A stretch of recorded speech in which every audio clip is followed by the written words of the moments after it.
മച്ച വിട്. പോലീസുകാരെ കണ്ട എനിക്കും എന്റെ വീട്ടുകാർക്ക് പേടിയെന്ന് മച്ചാൻ അറിഞ്ഞൂടെ മച്ച?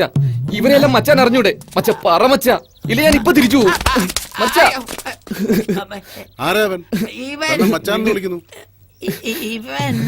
മുരുകാ എന്നെ രക്ഷിക്കണേ. എന്തിനാ ഇവിടെ വന്നത്? അസിസ്റ്റന്റ് ആയിട്ട് ജോലി ചെയ്യാൻ വന്നത് ഇവിടെ. സാറിന്റെ അടുത്തുനിന്ന് പെർമിഷൻ വാങ്ങിയോ? വാങ്ങിയില്ല. അമ്മ വാങ്ങണം. അവര് വാങ്ങിയെന്ന്. അല്ലല്ലോ അലാജ പെർമിഷൻ ഇയാച്ചേ. അവരെന്താ തെലുങ്കില് സംസാരിക്കുന്നത്? തെലുങ്ക? അവര് സംസാരിച്ച ബംഗാളിയാണെന്ന് അറിയത്തില്ലടാ. മലയാളം അല്ലാതെ വേറൊരു ഭാഷ എനിക്ക് അറിഞ്ഞൂടാ. അവരോട് നിർത്താൻ പറ, അല്ലെ ഞാൻ ഇപ്പൊ പോവും. സാർ, സിംഗ് സാർ, ഏതായാലും ദൈവാദിനെ കൊണ്ട് അവൻ തന്നെ പോകാതെ ഏറ്റു. നിങ്ങൾക്ക് പുണ്യം കിട്ടും അതിന്റെ പേരില്. No no, he's okay. He got permission. Bring him. എന്തിനാ എന്റെ കൈരേഖയൊക്കെ എടുക്കുന്നത്? ഇതിലേക്ക് നോക്ക്. ആയില്ല.